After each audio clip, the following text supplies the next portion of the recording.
Con 10 cañones por banda, viento en popa a toda vela. No corta el mar si no vuela un velero bergantín. Bajé el pirata al que llaman por su bravura el temido. En todo mar conocido, del uno al otro confín. Damas y caballeros, bienvenidos a todos al Laberinto Narrativo. El podcast.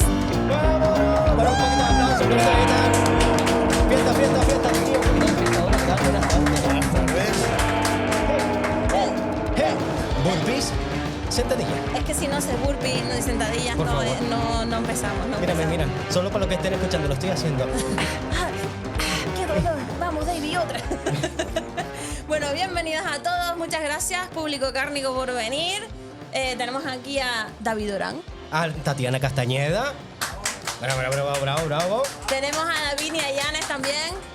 Bravo, bravo, bravo, bravo. Nuestro técnico de hoy, Joshua. Joshua. Barrios. Y tenemos a nuestro mega invitado, pirata.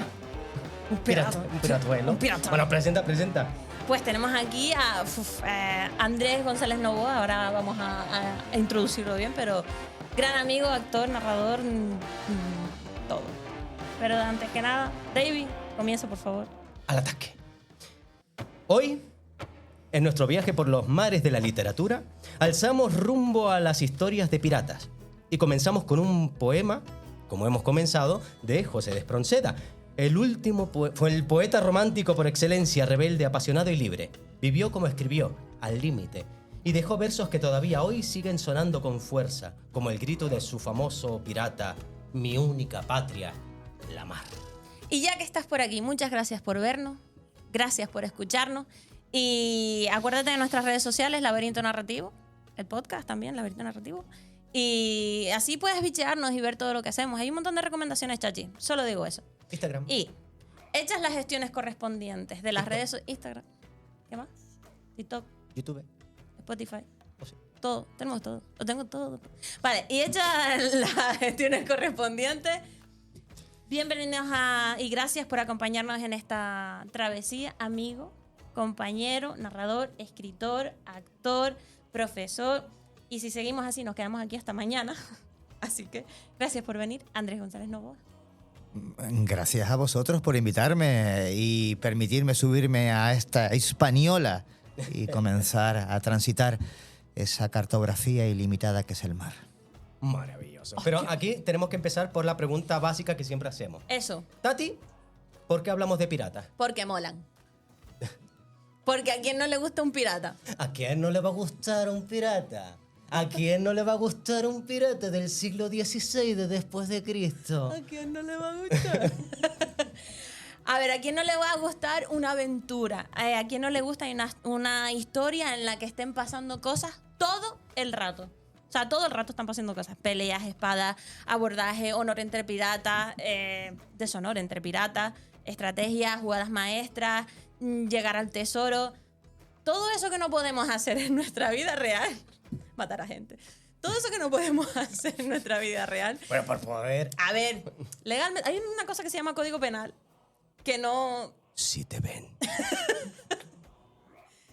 Todo eso nos regalan las historias de piratas. Entonces, ¿por qué nos gustan los piratas? Pues porque molan. Porque tienen un montón de cosas que tú no puedes hacer, pero te metes ahí.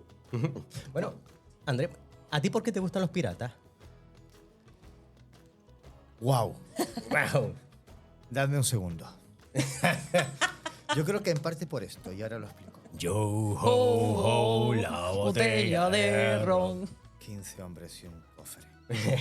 Bien, lo que he hecho no es promocionar una mala praxis, sino vincular a los personajes con el concepto de outsider. ¿Vale? Para mí los piratas representan personajes antisistema, lo primero. Y eso implica, y una reflexión que está en Espronceda, acabas de recitar un poema que no habla del mar. Espronceda se refiere a nosotros. Habla de una sociedad que vive unas vidas rancias, siguiendo las normas morales, las leyes, lo cotidiano, y no se atreven a hacer nada que realmente merezca la pena.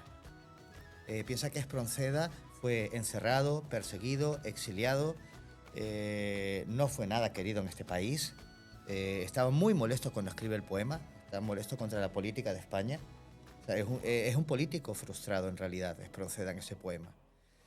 Y recordando a Joseph Roth cuando escribe la leyenda del santo bebedor, que parece que se enlaza, él habla de que el alcohol, el estar fuera de la ley, la metáfora del mar, la propia vestimenta, lo que ya veremos con Menandro, que es la vertiente erótica y seductora de la figura del pirata, sus códigos, más allá de las leyes establecidas, su carpe diem horaciano, que también hereda, todo eso dentro de la amalgama del romanticismo,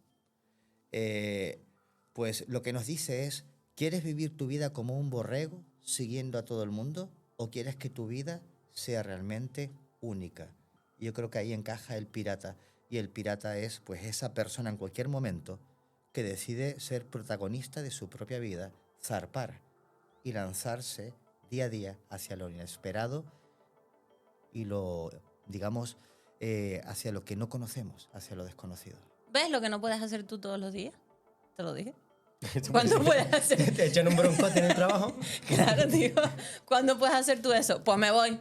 Pero es que precisamente por eso nos gustan los piratas, porque cuando leemos historia de piratas, cuando vemos una peli de piratas, sabemos en el fondo que son unos tipos piojosos, que roban, que matan, que violan, que hacen de todo, pero en el fondo nos gustaría estar donde están los tíos. De mandar a tomar por saco a tu jefe, decirle a todo el mundo los compromisos, porque esa gente no tiene compromisos. No dice, dale un poquito más rápido al barco que tengo que... No, hacen lo que quieren cuando quieren. Y eso es lo que en realidad nos llama de los piratas, esa aventura, lo desconocido, que en el programa anterior lo desconocido nos daba miedo, nos creaba repulsa. En este caso, lo desconocido nos atrae. Y es curioso, eso me llama mucho la atención. Pero bueno, antes de meternos en el saco del mar, yo creo que para estar en el mar y formar parte de una tripulación pirata tenemos que saber un poco las palabrejas que maneja esta gente. Para empezar, ¿qué tipo de piratas hay? ¿No? Porque todos conocemos piratas. ¿Qué conocemos más? A ver, suelten, griten. Aparte de un pirata. Los... ¿Corsario? Corsarios. Sigue con el chupete. Venga. Seguro que sí, seguro que algo hay, pero ahora no. Pirata al Caribe. Pero bueno, ya han dicho uno que es corsario. Corsario. Que tú tienes mandanga, ¿no? Corsario, ¿de dónde viene? A ver, hay varios. Hay varios personajes, pero solo vamos a hablar de 3 tipos, porque hay muchos. Mamá, mi Coca-Cola sabe rara. Ay, que tendrá magia, sustancia. Primero, vamos a hablar de los corsarios. ¿De dónde procede la palabra corsario? Procede de la palabra italiana corsaro, que a su vez viene del latín corsarus, cursus, perdón, que significa carrera o ruta, refiriéndose a el que recorre, ¿no? El que hace correrías por el mar. Y por eso lo de correr la costa. Es una expresión típica de piratas y corsarios. Y, curiosamente, está muy ligada a una isla. ¿No les suena a una isla que sea similar a la palabra corsario? Cerca de Italia. Córcega. Está ligada a la isla de Córcega porque fue uno de los principales refugios y bases que... Es que el público parece que está en clase de ¡no me preguntes! En realidad todo el público está atento y es como, no me hagas esa pregunta. Bueno, pues total, la isla, que fue uno de los principales refugios y bases de las operaciones de los piratas y de los corsarios por Mediterráneo, especialmente de los corsarios berberiscos. Te cagas. Te cagas. Y a ver, los corsarios también, ¿de dónde viene? Pues el corsario viene también de la palabra... de la patente de corso que se les daba a los piratas. En resumidas cuentas, un pirata coge la corona, por ejemplo, como fue la corona española con el famoso Amaro Pargo, que era un corsario, y cogió y le dijo, bueno, pues yo te voy... Tranquilo, que aquí está papi y mami, te voy a cuidar, yo te protejo, la corona te protege, y a cambio tú haces piratería bajo mi protección y me das parte del oro, parte de... Vale. Es como un saqueador con prestigio. Con consentimiento. Con consentimiento. Y bueno, y ya tenemos, por ejemplo, en Tenerife, pues a Mario Pargo, iba a decir. A Mario Casas. Amaro Pargo. Interesante. Pues ahí, ¿qué te va? ¿Eso qué te va? Pues, ¿Eso qué te llevas de los corsarios? traga. ¿Qué más? Bueno, me toca. David, hay otro tipo Hay de otro que seguro pirata. que le suena que es bucanero. Y esa cuando la ves que investigué, sí. a mí me gustó bastante tirando a me flipó. Porque el rollo de bucaneros viene de Haití. Que, bueno, en conjunto se llama la isla de la Española. Ya saben quién colonizó esa isla. Eso no, lo hubiera dicho. claro, de los españoles. ¿De qué color es el caballo blanco de Santiago? Anda. Pues resulta que en el norte de Haití había una gente que hablaba el idioma taíno, que son de los aborígenes caribeños. Y se dedicaban a ahumar pescado, a ahumar carne. Y de hecho la palabra bucanero viene de bucán, que dicen que es del francés, pero viene de más atrás todavía del idioma taíno, que se llama bucán, que significa directamente ahumar. De hecho es el nombre que le dan al aparato donde ponen una especie de parrilla de madera donde ahuman la carne. ¿Qué pasa con todo esto y por qué vienen de aquí y terminan siendo piratas? Porque los españoles, llámame loco, cuando llegan a los sitios tienen por costumbre no tratar muy bien a la gente. Entonces echaron una Españoles patada. españolizando. Sí, bueno. Y dijeron, te españolizo, pues fuera de aquí. Y echaron a patadas a toda esa gente. Y ellos simplemente eran comerciantes, comerciaban con esa carne con la que ahumaban. Y al echarlos dijeron, vamos a irnos a una islita que está justo delante de nosotros, que se llama Isla Tortuga. Y allí, más que ahumar, vamos a ahumar, pero los barcos con los que nos encontremos. Vamos a hacer diferentes prácticas. Y dijeron, ustedes han intentado, porque lo que hacían cuando colonizan es destruyo tu cultura, destruyo tu identidad. Y como ellos se dedicaban a ser bucanes, ahumadores, dijeron, vamos a apropiarnos de esa palabra, ¿La hicieron vamos a suya? ser bucanes y vamos a ahumar, pero de verdad. Así que vamos a llamarnos bucaneros, los que ahuman. Y a partir de ahora, pues ya no ahumamos, sino vamos a negociar de manera ilegal con todo lo que tengamos, incluso a asaltar barcos para seguir haciendo nuestras cositas. Bucanero. Te quedas loco. Andrés, hay un tipo de pirata que es actual, ¿no? Los piratas actuales, los piratas virtuales, se podría decir, ¿no? Que al final aceptando las cookies te las juegas, porque eso es una forma de asaltar también. ¿Nos podrías hablar de algo de eso? De los piratas actuales. Te pillamos muy a contrapié. No. Te mata. A ver, porque yo tuve la fortuna de crecer en el momento que recoge muy bien la película Ready Player One y la novela de los comienzos de la informática personal. Yo de entrada con 10 años recibí un curso pagado por Europa de informática para niños y empecé a programar con 12 años. Y a los 14 ya estaba pirateando juegos. Y era una práctica muy lucrativa, iba al rastro y vendían aquellos disquetes pues los juegos que las grandes productoras sacaban. Y claro, te sientes un pirata porque es verdad que en esos momentos se creó una... Porque éramos jóvenes y estábamos un poquito hasta los ovarios de los adultos y de sus normas y de sus horarios, y de repente en ese mundo sin cartografiar de nuevo que es Internet, navegando por las costas, empezamos a crear comunidades secretas, crear huevos de Pascua, lugares donde encontrarnos, y también pues poco a poco a enfrentarnos al poder, a entrar en páginas institucionales, bloquearlas, robar información, compartirla. Se creó una comunidad en la que compartíamos todo, se creyó en que la cultura era universal y empezamos a saquear pues los bancos de datos pues de las bibliotecas nacionales, de los teatros, de las filmográficas, y todo eso se generó en una estructura además muy curiosa que era de peer-to-peer, que partíamos los archivos en miles de fragmentos para que no nos pudiesen coger las autoridades porque solo tenías trocitos, y así pues con gente de cualquier parte del mundo pues cooperábamos de una forma muy natural. O sea que sí, la piratería, y de entrada hay una república pirata en Internet y hay propuestas y manifiestos políticos de una sociedad alternativa que recuerda aquellos primeros códigos utópicos que ha sido una sociedad anarcodemocrática. Y sí, claro, sí, es verdad. O sea que la piratería tiene de entrada porque está muy vinculada, porque además está basada, si te metes en Internet y ves los manifiestos, son herencia directa de los escritos de las pequeñas constituciones de las pequeñas repúblicas piratas del siglo XVI y XVIII. Vale, después de todo esto, Salí al paso. yo quiero Me encanta. Después de todo esto, yo quiero dejar claro a todos nuestros oyentes y espectadores que no queremos hacer apología de la piratería, ¿vale? no. Todo legal, Habla por ti. Compra contenido. todo legal. Tú compra, no ilegal. Compra. Luego copia. Y reparte.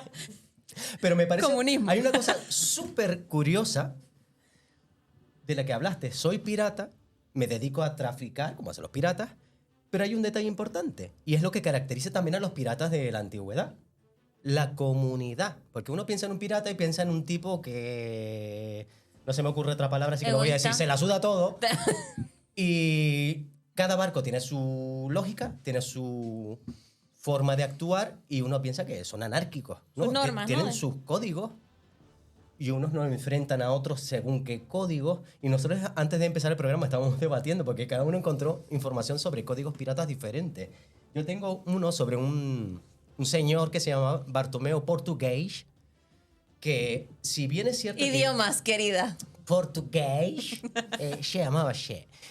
Si bien cada barco tenía su propio código, en realidad, si empezamos a unir ese puzzle, todos parten de unos mismos códigos que escribió este señor, que no están registrados en ninguna parte, pero siempre se ha hablado de ello. Un código pirata que puede variar, pero que luego iba conformándose. Todos llegaban a las mismas conclusiones. Una serie de códigos que era, primero, ser hombre. Todos se lo saltaban a la torera porque hay mujeres piratas. Pero las mujeres que existían, que eran piratas, se vestían de hombre para poder acceder a los barcos. Oh, sorpresa. Choprecha, choprecha. Segundo, no tenían prejuicios de raza, nacionalidad o religión. Y los malos son los piratas. Sí, sí, ojo, ¿eh? Abolición de la propiedad privada. Pero, sin embargo, la libertad individual era sagrada. Y hay una cosa que me gustó, y era que se suprimían las obligaciones y los castigos. Es decir, no había un alto mando, un rey, un presidente que mandaba castigar. Si había un problema entre dos marineros, se tenía que resolver entre los dos marineros. En caso de no llegar a una conclusión, pues llegaba el capitán y decía, pues... Te desvivo. La tata para mí. Y lo mataba a los dos. La desvivisión le hacía. Pues sí. Vale, nos hemos documentado. Oye. Porque parece que no. Sí. Yo sé que parece que no. Pero nos preparamos los programas. Y hemos encontrado, y ahora aquí Andrés nos pondrá bien en camino, nos dirá si es verdad o no. Hemos encontrado que la primera figura pirata, como personaje literario, me refiero, o sea, no como el primer pirata de los... No como crónica. No como crónica, no como primer pirata que ha existido, porque vete tú a saber el año que fue, sino como personaje literario en sí, de una historia, de un cuento, el de Walter Scott, el pirata. Porque hasta entonces, claro, se recogían historias de piratas, habían historias narradas, pero eran más bien crónicas, ¿no? Que se juntaban los marineros y empezaban a contar sus historias y que vieron sirenas y que vieron monstruos y tal cual. Pero como cuento, como historia como tal, pues la de Walter Scott, el pirata. Espérate un momento que acaba de coger sus 250 páginas. Ojo se viene, Y cuidado. está diciendo... A ver, no es correcto. A ver, ¿Ves? cuéntame.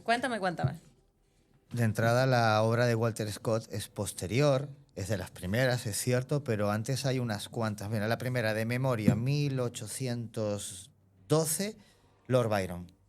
Un poema fantástico de unos 1000 versos increíbles y que lo tiene todo, que es El Corsario. Y además mola mucho la figura porque encaja en lo que va a ser el cambio de la figura del pirata en el siglo XVIII, porque entra dentro de los cánones del romanticismo, ¿vale? Ya no es un pirata crudo, no es el pirata histórico de la antigüedad, no es los piratas medievales que fueron los vikingos, las sagas nórdicas o los berberiscos musulmanes por el Mediterráneo.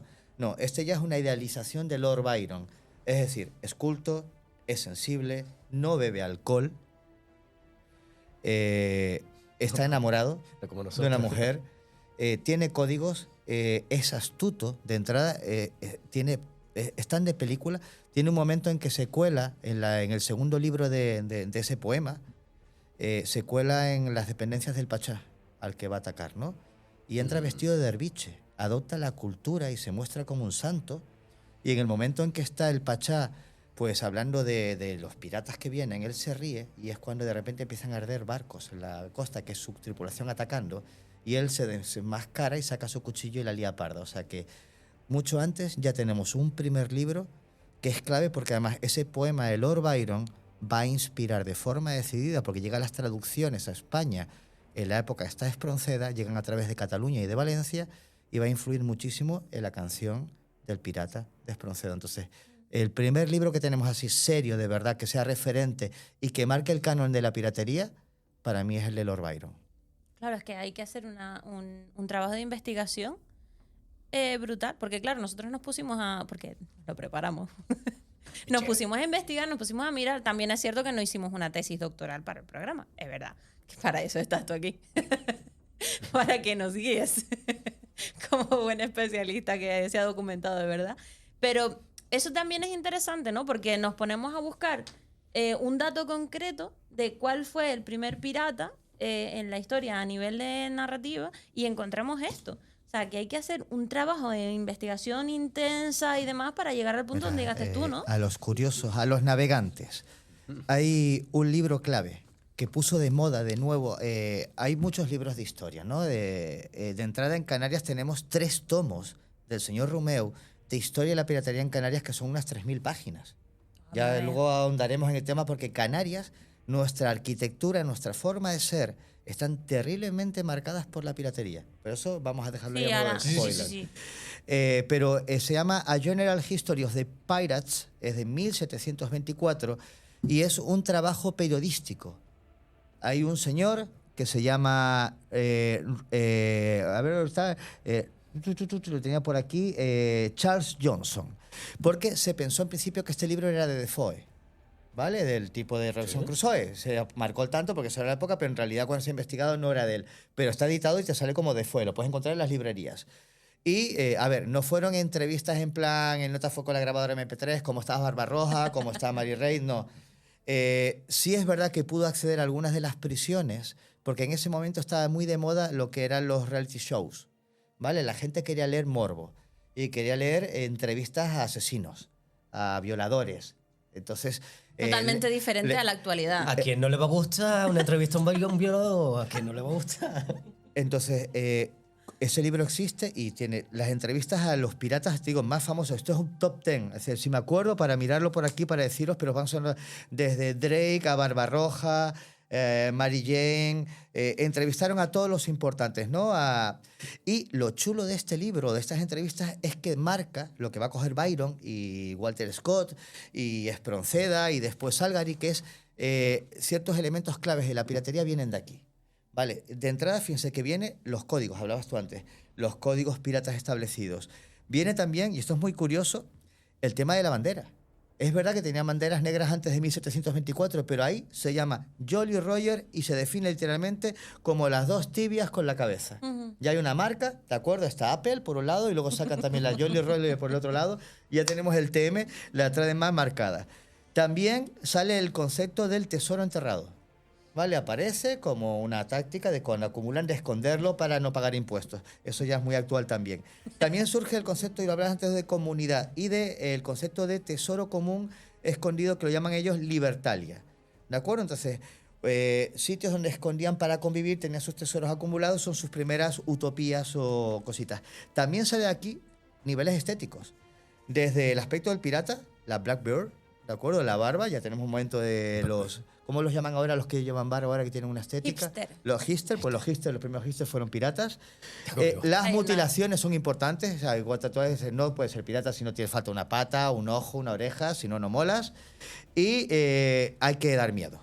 Una cosa muy importante que Rebeca dice, hay que, tanto en tus discursos como en tal, hay que escupir, hay que hacer gestos tal y hay que mirar con cara de malote. ¿Ves? Todo eso en un libro. O sea, y eso es lo que marca todas las características que van a recoger los románticos y las van a hacer a su manera, y vamos a tener ya una figura moderna del pirata, que es el que nos ha llegado hasta nuestros días. Y es que nos ha estado dibujando poquito a poco. Nos ha estado dibujando todo lo que vamos... El libro que a mí me arrancó a leer libros de piratas. que es el que a todo el mundo le suena, el que inspiró películas añísimos más tarde. Y redoble de tambores. La isla del tesoro. Nosotros nos ponemos nuestra propia banda sonora. Claro que hoy día esto nos suena a ultra tópico porque es la típica historia de un chavalín que trabajaba con su madre en una taberna y de repente llega un pirata que es Billy Bones y empieza a hablar con ellos y se queda en la taberna y ninguno de los dos sabe cuándo se va a ir y quieren que se vaya porque es un pirata y como buen pirata escupe, maldice, se emborracha y es ahí, por ejemplo... Y ahí les suelto yo mi primera cita, la canción que yo de pequeño cantaba alguna cosa muy parecida. Y es la de 15 hombres en el cofre del muerto, yo, una botella de ron. Y lo mejor lo que más me gusta es la segunda parte, que es el ron y Satanás se llevaron el resto, yo, y una botella de ron. Eso lo cantaba yo de pequeño. ¡Bravo! Ese y el ratoncito. Y tu madre diciendo, este niño pidiendo una botella de roño. ¿No? Pues querían que se fuera ese pirata porque le daba mala fama al lugar y no tenían manera de largarlo hasta que lo ajusticiaron sus ex compañeros porque querían un tesoro que él escondía, el mapa del tesoro.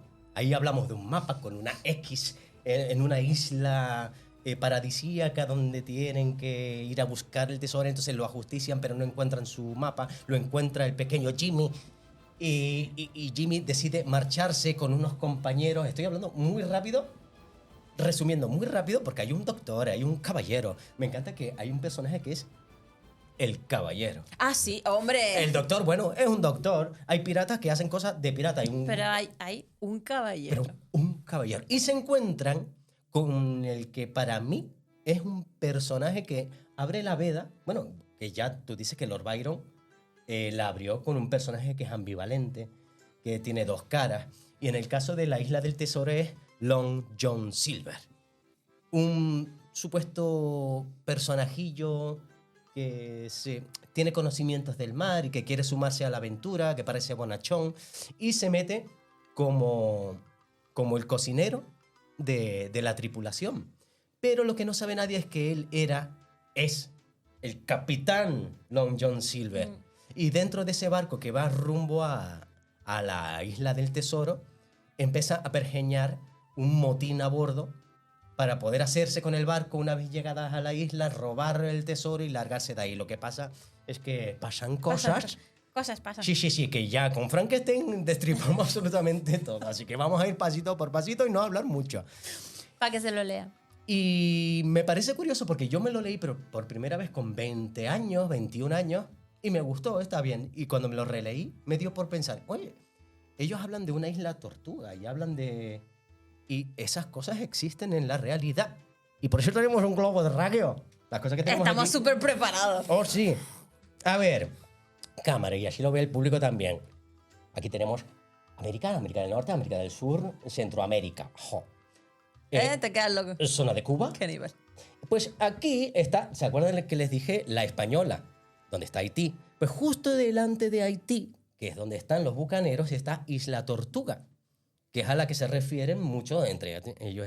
Y entonces, un poquito más a la derecha, no es un dato contrastado. No sé si tú sabes si está contrastado de verdad o no, que hay una serie de islas que son las Islas Vírgenes de Gran Bretaña, y una de esas islas se parece muchísimo, que bueno, voy a recomendar. Yo me leí esta edición, que es exactamente la misma del año 2000. El periódico El País, durante una época, empezó a sacar ediciones de libros conocidos, Frankenstein, La Isla del Tesoro, Dr. Jekyll y Mr. Hyde, con bastante buenas traducciones.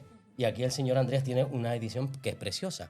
Y al principio del libro, creo que en todas las ediciones tiene que tenerla, hay un pequeño mapa del tesoro, de la Isla del Tesoro. Y se parece extrañamente a una de esas islas, que era la isla Mormon, creo que se llamaba, dentro de las Islas Vírgenes de Gran Bretaña, que tiene muchas similitudes con la isla que describe Robert Louis Stevenson en su novela. El mapa es falso. El mapa... Me acaba de romper todo el corazoncito. Nosotros dos diciendo, ¡hala, si parece un montón Y me a la explico, isla! el mapa original que envió Stevenson a su editor se perdió. Y el editor lo sustituyó por otro para salvar el asunto y cambió también el título al libro. Sí, porque el libro se iba a llamar The Sea Cook y el editor lo cambió a The Treasure Island. Pero esto tiene una historia más chula y es que Stevenson empieza a escribir este libro dibujando. Tiene a su hijo en un día de lluvia y empieza a contarle una especie de escape room y empieza a dibujar un mapa que se está inventando. Y en el mapa va colocando un tesoro y va colocando pistas y va jugando con su hijo. Y se da cuenta que tiene una historia emergente. Pero además, y parte de una premisa, tiene que enganchar a los niños. Es muy raro en la época que estamos hablando de que un escritor piense en los niños, pero claro, está en su hijo. Y es increíble porque le entra en un arrebato y en 15 días escribe los primeros 15 capítulos sin parar. Los vomita, siguiendo el mapa. Un mapa, no tenía nada. Por eso tanto dice, no creo que estuviese pensando en ninguna isla en especial. Está pensando... puede que tenga información previa, pero en el momento de tal no hay un trabajo de investigación, porque si te lees de nuevo el libro, no es un libro que esté de detalles. En ese sentido le importa. Podría ser cualquier isla, podría ser Lanzarote y nos valdría igual, podría ser Palma Mayor que nos serviría. Es decir, no le importa. Igual a nosotros queremos situarlo en un sitio y ubicarlo. De todas maneras, hay una serie que no estuvo mal en su momento, que era Black Sail, que es Bandera Negra, ¿de acuerdo? Que es... juega con investigaciones ya de verdad y juega con todo lo que es la precuela, ¿vale? Te hace toda una precuela de la Isla del Tesoro, todo lo que pasó antes, hasta que se entierra el tesoro, ¿de acuerdo? Te cuenta todo. Y lo guay de esa serie es que está bien ambientada y te ves toda la vida en esas islas, toda la vida en Tortuga, su forma de organizarse, todos los piratas que pasaron por allí, porque es una especie de Hall of Fame, por ahí pasaron todos, ¿de acuerdo? Entonces, mola mucho. Y es curioso porque... el mapa original que invitó al editor se extravió y Stevenson tuvo que redibujarlo a partir de su propio texto. O sea que primero hizo el mapa, escribió el libro, perdió el mapa y con el libro volvió a hacer el mapa. Pues el mapa se parece fuertemente a la isla esa que comentamos. De hecho, era como, espérate, ¿y dónde está aquí el peñón donde se acercan a...? A mí no me vas a bajar ese burro, niño. No, tú sabrás. Se parece mucho. Vale, yo voy a recomendar, como ellos dos han recomendado su edición, yo voy a recomendar de Edelvives, esta versión. Es preciosa. Yo me leí esta versión hace poco más de un año, me parece, o así. Y me encantó porque, evidentemente, ilustrador Benjamin Lacombe, maravilloso, lo amo, lo adoro. Es una versión en la que los personajes son animales. Entonces, está muy bien. Entonces, tengo aquí marcadas algunas imágenes para que lo puedan ver. No les voy a destripar nada, pero aquí pues pueden ver que cada personaje está descrito con el animal que está relacionado. Aquí tenemos, pues, una de las ilustraciones. Este es el doctor. Aquí quede ahí. Rápidamente, creo que les enseñé ahora el mapa. Es que hay una imagen muy bonita. Por favor, denme un momentito, ¿vale? Sí, te damos. No, estaba pensando, cuando dijiste lo del mapa, me recordaste que hay una pirata del PP. Dora la exploradora, ¿no te has dado cuenta? Cosa más bonita, tío. Vale, espérate, es que hay una imagen muy bonita. Voy a intentar... vale. Este momento, mira cómo juega con los colores, porque este momento es en el que se separan y van a ir al...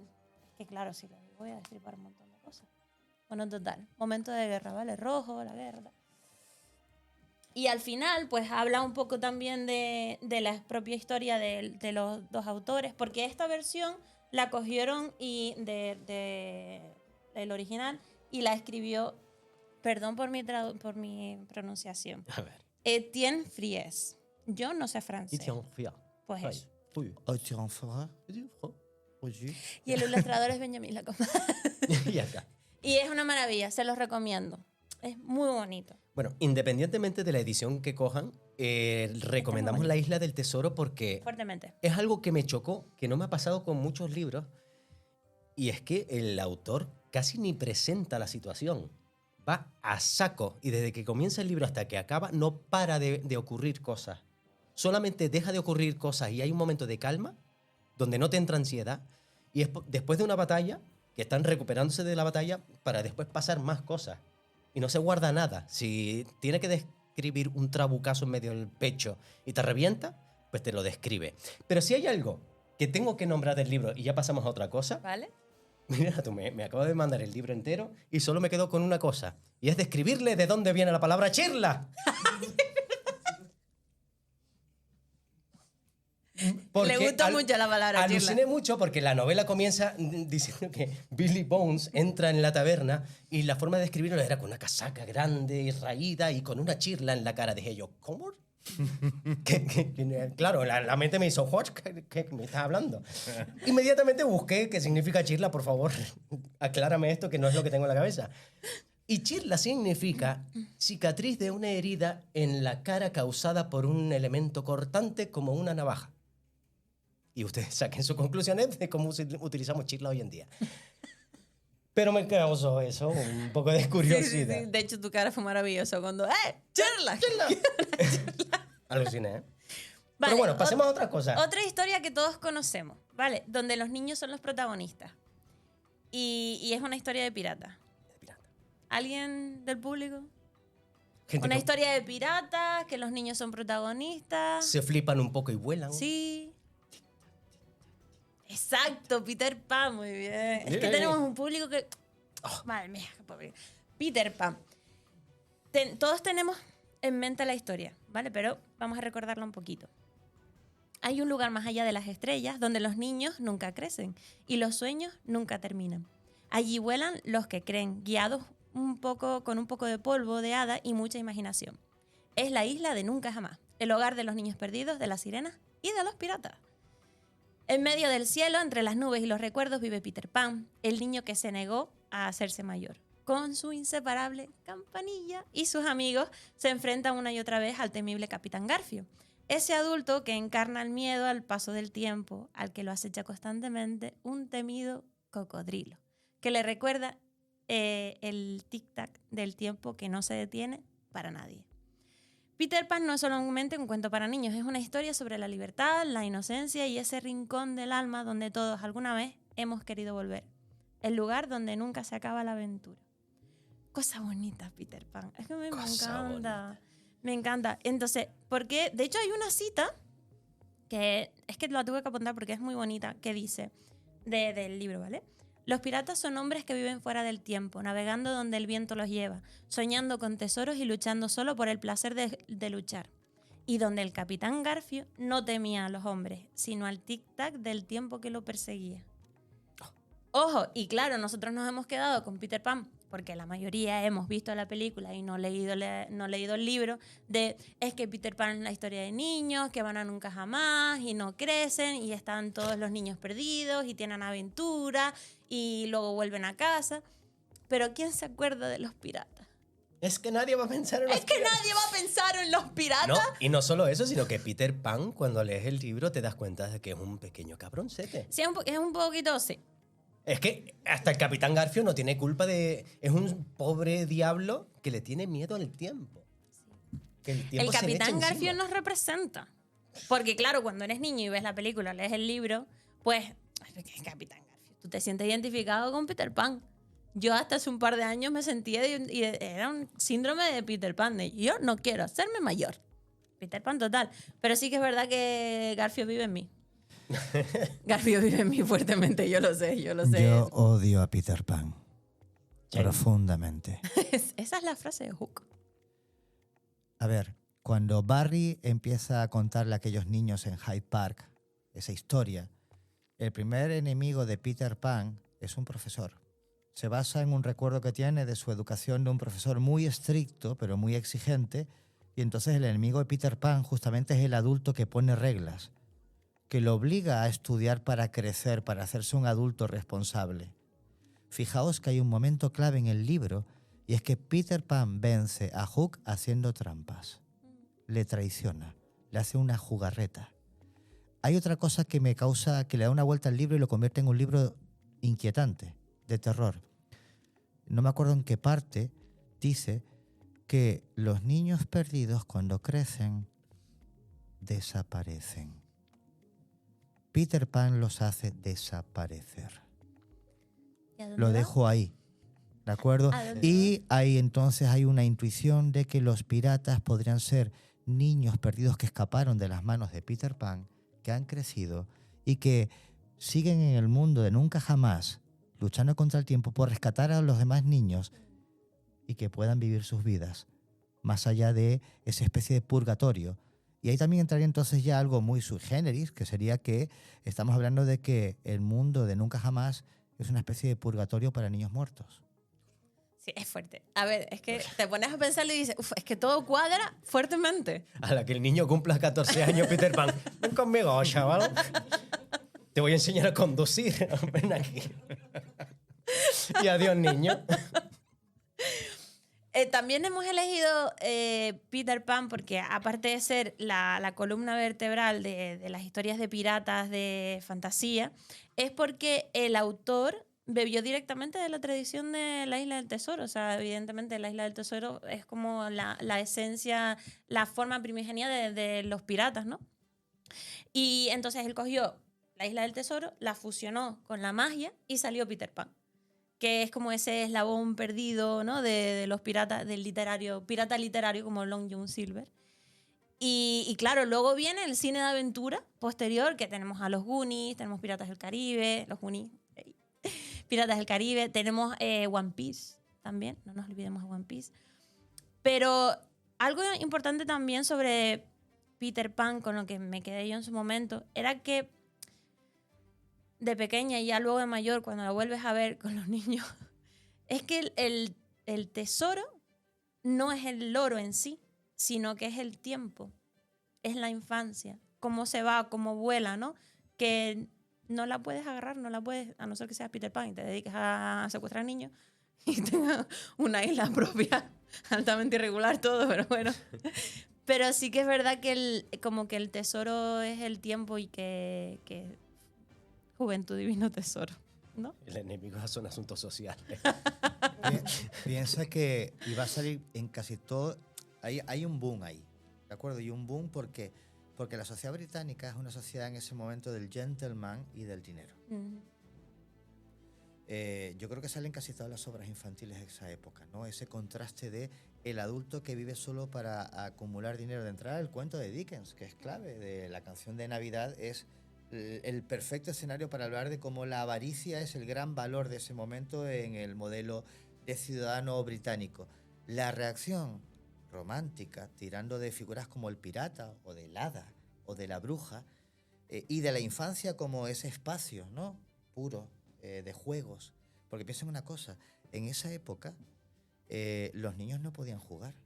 Los niños y las niñas eran adultos pequeños que tenían que dejar de ser niños lo antes posible para portarse bien, sentarse, respetar las normas.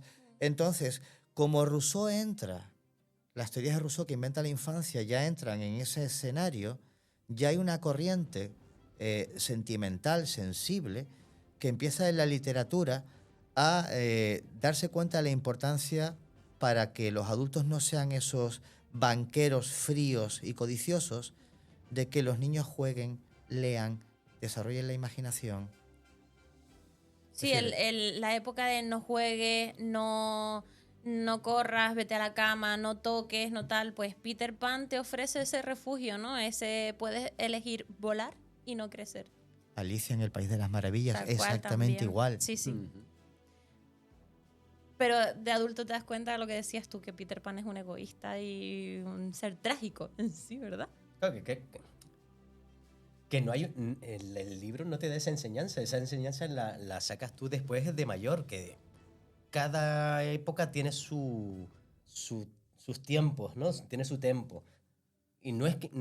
como niño no te deben obligar a ser mayor, ni como mayor debes ser tan responsable que te olvides ser niño. Sí, no olvidarte, sí. ¿Qué pasa? Que hay que ponerse en el lugar de aquellos escritores. No había tradición de literatura infantil y juvenil. Claro. Vale, de entrada, fíjense que Peter Pan cuentan que se estrenó en teatro y que fue de las primeras obras en la historia en el que asistió público infantil.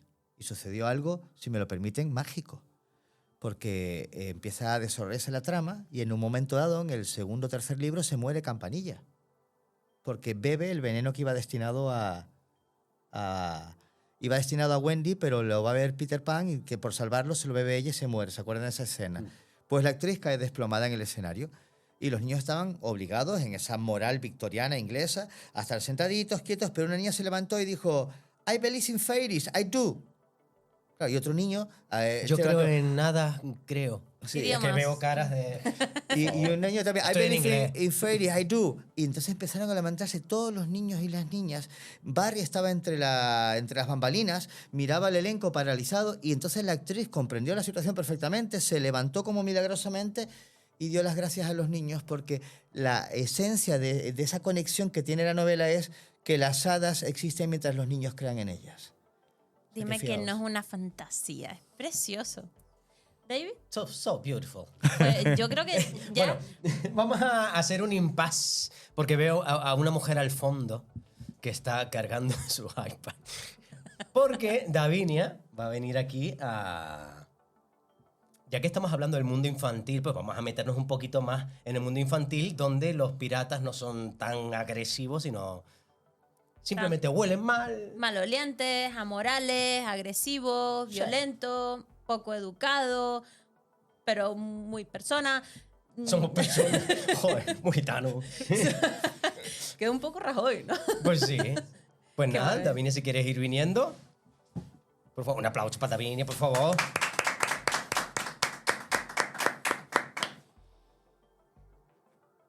Bueno, les traigo un poemita de Liliana Cineto. Y el pirata no es el protagonista, pero me gustaba para traerlo aquí. Espero que no nos estén viendo niños para escuchar esto. Y si es así, todo lo que hay sobre la mesa es Nestí. ¿No? Sí, sí. Sí, no, por supuesto. Sí. Es Nestí. Vale. Y si no, pues bueno, quienes nos oigan, espero que lo disfruten. Cuentan que había una vez una princesa que vivía en un estante de una vieja biblioteca. Su casa era un cuento de hadas que casi nadie leía, que estaba entre un diccionario y un libro de poesía. Solamente algunos chicos acariciaban sus páginas y visitaban a veces su palacio de palabras. Desde la torre más alta suspiraba la princesa. Lágrimas de tinta negra deletreaban su tristeza. Es que ella estaba aburrida de vivir la misma historia que de tanto repetir se sabía de memoria. Una bruja la hechizaba por envidiar su belleza y el príncipe la salvaba para casarse con ella. Cuentan que un día, justo en el último estante, alguien encontró otro libro que no había visto antes. Al abrir con suavidad sus hojas amarillentas, salía un capitán pirata que estaba en esa novela. Asomada entre las páginas, la princesa lo miraba. Él dibujó una sonrisa solo para saludarla. Y tarareó la canción que el mar le canta a la luna y le regaló un collar hecho de algas y espuma. Sentado sobre un renglón, el pirata cada noche le esperaba en una esquina del capítulo 14. Y la princesa subía una escalera de sílabas para encontrar al pirata en la última repisa. Así se quedaban juntos hasta que salía el sol, oyendo el murmullo tibio del mar en un caracol. Cuentan que en mayo los dos se fueron un día y dejaron en sus libros varias páginas vacías. Los personajes del libro ofendidos protestaban. Las princesas de los cuentos no se van con los piratas. Pero ellos ya estaban lejos, muy lejos, en alta mar, y escribían otra historia conjugando el verbo amar. El pirata y la princesa, aferrada al brazo de él, navegan por 7 mares en un barco de papel. ¡Wow! Bravo, Liliana, muchas gracias. Gracias, Liliana. Allá donde esté. Muy bonito, me encanta. Pues estará en el Festival del Cuento de los Hilos muy pronto, así que vayan a verla porque será una maravilla. Oh, sí. Pero adelante, Tati, porque vamos a cambiar un poquito de tercio porque nos estamos poniendo espesos, más Sí, que los sí, piratas, con su olor. Y vamos a hacer un... Le voy a dar un poco de caña a Un, esto. un minijuego, porque sin quererlo, nosotros en nuestro lenguaje habitual tenemos expresiones piratas. Expresiones, bueno, no tanto piratas, sino expresiones del mar que hemos asimilado en nuestra lengua normal. Entonces vamos a darles un poquito de vida sacándolas a la palestra. Porque tenemos sección nueva. ¡Oh, sección nueva! Y esta sección se llama... Tati enseña, Tati divierte. Oh, sí. Pues vamos a decir un par de expresiones y Tati va a decir de dónde viene y por qué lo decimos. Así que empezamos con el primero. ¡Al pairo! Alpairo. Ah, claro, es que de repente dice blanca. Vale, alpairo significa, en el lenguaje de los piratas, estar quieto y a la espera de que pase algo. Esto normalmente pasaba pues cuando encallaban o de repente estaban en medio del mar que había mucho hielo y encallaba el barco. De repente no había viento y demás. Entonces estaban quietitos esperando a ver lo que pasara. Eso es alpairo. ¡Otra vez! ¡Irse al carajo! ¿A qué lo has usado y lo sabes? Vete pa'l carajo. Lo de vete pa'l carajo. Pues el carajo es en el barco, el mástil más alto, lo más alto de arriba, que se fijan que alrededor se sube uno para vigilar y poder ver lo más allá, lo más lejos posible. Pues esa parte de ahí es el carajo. Vete a lo más lejos posible, de que no te quiero ver, es irse al carajo. ¡Otra vez! ¡A punta pala! A punta pala, pues básicamente eso. Ellos escondían dinero y sacaban dinero a raudales a pala. O sea, con la pala, pues a lo más que podían con una pala, pues básicamente eso. Coger mucho oro. ¡No hay moros en la costa! Pues tiene su origen en la historia, en la península ibérica, específicamente por los constantes ataques de los piratas berberiscos procedentes del norte de África en las costas del Mediterráneo español. Entonces, pues básicamente miraban y si veían gente alrededor decían, hay moros en la costa. Y decían, pues no voy. Y se daban la vuelta. Y ya está. Básicamente, en pocas palabras, es eso. Una que es súper rápida. ¡A todo trapo, a toda vela! Pues básicamente, eso lo hemos oído en todas las películas. Pues ir rápido, a tope. Pon quinta y pa'lante. Pues esto no es del todo del mar, pero bueno, entre la espada y la pared. Bueno, sí es del mar porque ellos utilizaban espada y ponían a su enemigo entre la espada y básicamente, literal, entre la espada y la pared y se veían en un problema. Entonces, ¿qué hago? ¿Qué es peor? ¿Qué hago? Pues me mato. Peor es la espada, pero bueno. ¿Qué hago, Paco? Me mato. ¡Esta me gusta! ¡Dar al traste! El traste, ¿a que no sabes lo que es el traste? El traste es la parte de atrás del barco, la popa. Y dar al traste era, pues, básicamente un barco, otro barco, y como con los coches, darle el besito por detrás. ¡Pum! El besito. Eso es darle al traste. Otra rápida. ¡Estar a la deriva! Pues estar en medio de la nada, estar perdido, básicamente. Nadar a contracorriente. Ir al revés del pepino. Y perder el norte. Sí, pueden perder tu objetivo. Y hasta aquí, Tati enseña, Tati divierte. ¡Bravo! ¡Bravo! ¡Bravo! Me merezco otro chorrito. Venga, sí, por favor. ¡Viva el Nesti! ¡Viva el Nesti! Pero debemos tomar rumbo a nuestra tierra, al archipiélago que es Canarias, desde su descubrimiento, vamos a ponerlo entre comillas, ha estado marcada por frecuentes visitas de propios y ajenos. En este caso, como apreciación personal, hay que hacer diferenciación entre piratas y no piratas. Es una cuestión de tecnicismo, porque en realidad, para los pobres diablos guanches, para los que no sean canarios o no conozcan este término guanche, es el nombre de los antiguos pobladores de Tenerife, ¿vale? Y ya que estamos, vamos a decir, pues, a recordar los nombres de los diferentes pueblos de las islas, ¿no? Por ejemplo, La Palma, Dale. Benaorita. Toma. El Hierro, Bimbache. La Gomera, Gomero. En Tenerife, Guanche. En Gran Canaria, Canario. Y en Fuerteventura y Lanzarote se juntan y son majos. Porque ¿vale? es muy majo. Porque son muy majos. Vale, pues entonces para los tinerfeños, para los guanches, todos eran bárbaros o piratas. Pero vamos a volver, que me pierdo. Canarias siempre ha sido paso obligatorio de buques que iban camino a otros lugares. Todos hemos escuchado eso, porque Colón cuando iba a América paró en La Gomera y en Tenerife, porque no sé quién paró en Tenerife. Pues podemos decir que nuestra isla es la isla Tortuga legal del Atlántico, que paraban aquí. Pues, pero lamentablemente todas las historias que tenemos en las islas no tienen nada que envidiar a las acontecidas en el Caribe, porque son prácticamente todas crónicas que siglos más tarde cayeron en manos de la literatura a través de escritores como Andrés, que ha plasmado, entre otras historias, la de François Leclerc en el libro de recomendación de Bandera y Garfio de Diogo Pum Ediciones. Y aquí Andrés ha escrito no solo uno, ni dos, sino 3 cuentos de piratas.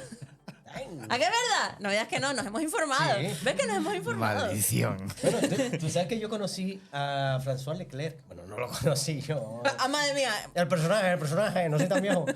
uso la Ouija. Porque ¿no? yo hice una representación de unas visitas teatralizadas y yo hice de Fray Juan de Santo Tomás, un franciscano del convento de Santo Domingo en La Laguna, que fue cuando llegó por primera vez la Virgen de Candelaria para allí, porque François Leclerc venía de arrasar La Palma y tenía miedo de que se cargaran a la Virgen de Candelaria. Y por eso la llevaron por primera vez a La Laguna. Y desde entonces tiene la tradición de llevar a la Virgen de vez en cuando, bueno, de vez en cuando cada 10 años, a La Laguna para que le eche una visita, como conmemoración de ese hecho.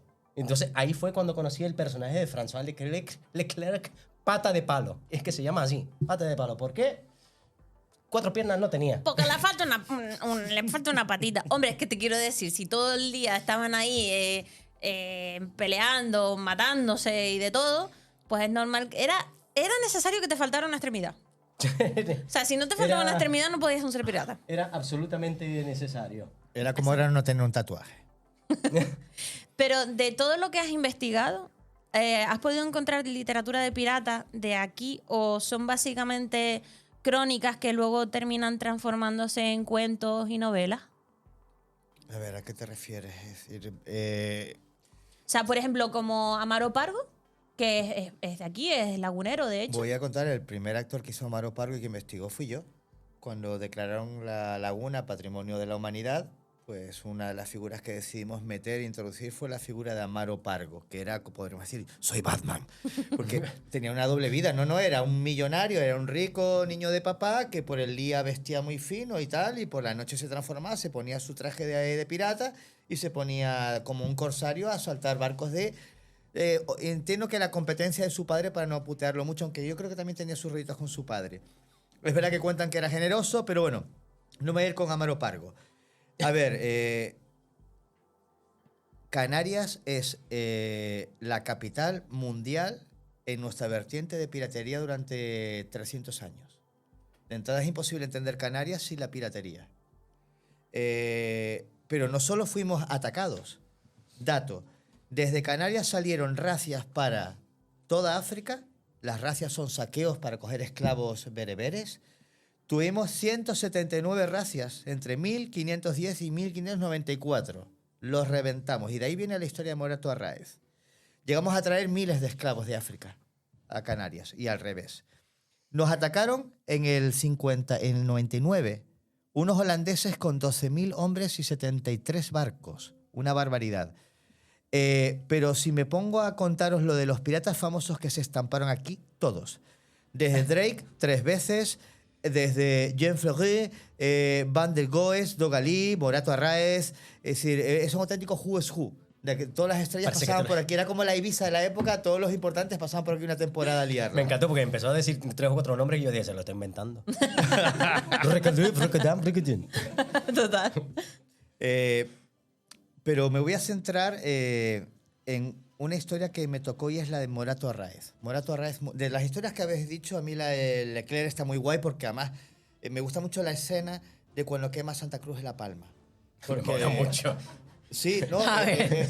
es muy bonito porque además tiene un momento Tarantino antes en que le matan a su ahijado, los canarios, porque hay un momento de tensión con cuchillos en las calles, con miradas, con fusiles apuntándose. Un canario le salta, le mete ya una puñalada, se meten tiros, pasa de todo, sale la mujer del alcalde que se mete en medio, hay borrachos, hay de todo.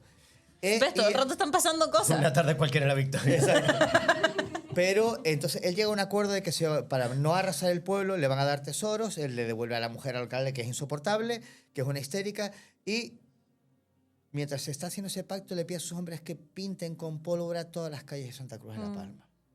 Entonces la imagen es muy brutal porque por la noche justamente cuando sueltan amarras y empiezan a navegar ya hacia la Virgen de Candelaria, le prenden fuego y se prende fuego como en Juego de Tronos al nivel espectacular y él se va diciéndole un à la mer, muy francés, ¿no? Y quemando la ciudad entera. Pero Morato Arráez es un personaje brutal. De entrada lo empecé a investigar con unos tochos de libros que se llaman Morfología e Historia de Argel, que lo escribió un amigo de Cervantes. Son 2 tochazos que te cuentan cómo era el Argel de Cervantes, que ahora está tan de moda, con aquella apertura sexual, con aquel momento cosmopolita y con algo que me fascinó, que es la escuela de los chacales de Barba Negra. Barba Negra va por todo el Mediterráneo asaltando pueblos.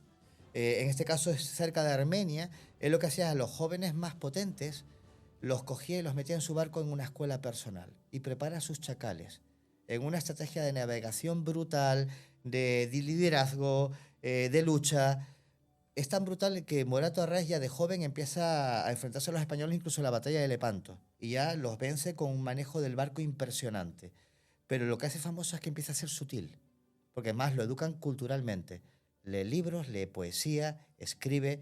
Y fíjense que nos vuelve locos a los españoles porque cuando él ataca la costa española, lo ves antes, él entra, deja el barco en alta mar, bajan con unos pequeños botes, le ponen sacos a los remos para no hacer ruido, le ponen sacos a las botas de los caballos para que no hagan ruido, y llegaba hasta el alcalde del pueblo a ponerle la daga para decirle que el pueblo estaba tomado.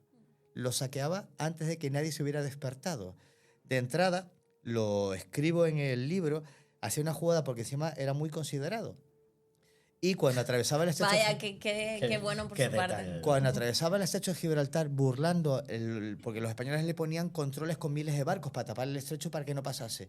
Él se manejaba con la niebla y con las nubes para pasar entre barcos pero pegados españoles. Pasaba pero vamos a milímetros y cuando había pasado tocaba la campana para que se fuesen a dormir. Tenía un detalle, un buen corazón, decía, espérense por favor. Claramente era hacerle un... Claramente. Se fue para el público, ¿no? Pues la historia de Morato Arráez nos da una versión de un pirata justo y sensible y que incluso sueña con la paz. Morato Arráez ataca a Lanzarote no porque quiera destruir Lanzarote, sino porque su comendador está haciendo razias y se entera de que está matando y secuestrando a sus hermanos. Así que él hace un ataque despiadado, brutal. La historia es increíble, pero y ahí me gustó mucho la historia en que secuestra a la hija y a la mujer del comendador, pero no las mata. Y a mí eso me... Porque veo descripciones y tal y veo que es un morote guapote, ¿de acuerdo? Si es guapo ya cambia la cosa. Entonces, Sí, ahí... huele de aquella manera, pero qué guapo. Pero qué guapo.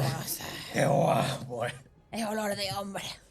Y entonces ya ahí me gustó mucho y quise abordar el trabajo de Morato Arráez porque tenía mucha información, hay mucho de él. Fue muy bueno, es un pedazo de piratazo. De esto que se atrae, de los de meterlo ahora en una película, convertirlo en un Brad Pitt absoluto. Y es un pirata que cuando se va de Lanzarote vuelve a Argel sin ganas de volver a luchar.